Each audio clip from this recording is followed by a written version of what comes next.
महंगाई की बात करें तो हमारा पाकिस्तान लाजवाब है, इसकी कोई मिसाल नहीं है। यहाँ के हुक्मरान, जो भी हुक्मरान आया, खवा वो तब्दीली हो, नवाज शरीफ हो या अपना जरदारी साहब हो, हमें लूटने के लिए आए हैं। हर तरफ महंगाई, किसी भी कोई भी चीज़ उठा के देख लें आप, महंगाई महंगाई महंगाई। गरीब आदमी कहाँ जाए, किसके पास जाए?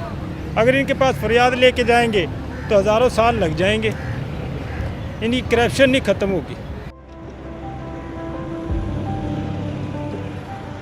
महंगाई ने तो लक तोड़ छड़िया जी, लक तोड़ दिता महंगाई ने फड़ के।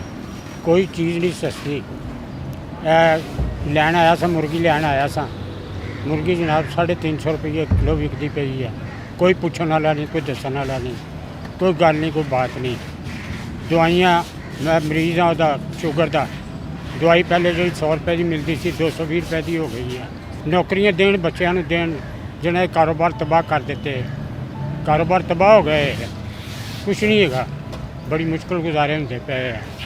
हूँ तो हिसाब आ गया, जिन्हें कमान वाले उन्हें खाण वाले।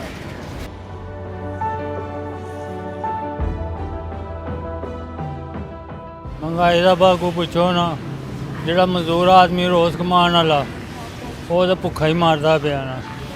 बाकी अल्लाह तौफीक दे, खान साहब नूं चंगी तब्दीली लैके आ रहे हैं। तब्दीली आ जाए तो बेहतर है, नहीं तो फिर अपना इस्तीफा दे देन अपनी सीट दो, ताकि आवाम तो कोई खुशहाल रहे। हर बंदा परेशान, हर बंदा परेशान।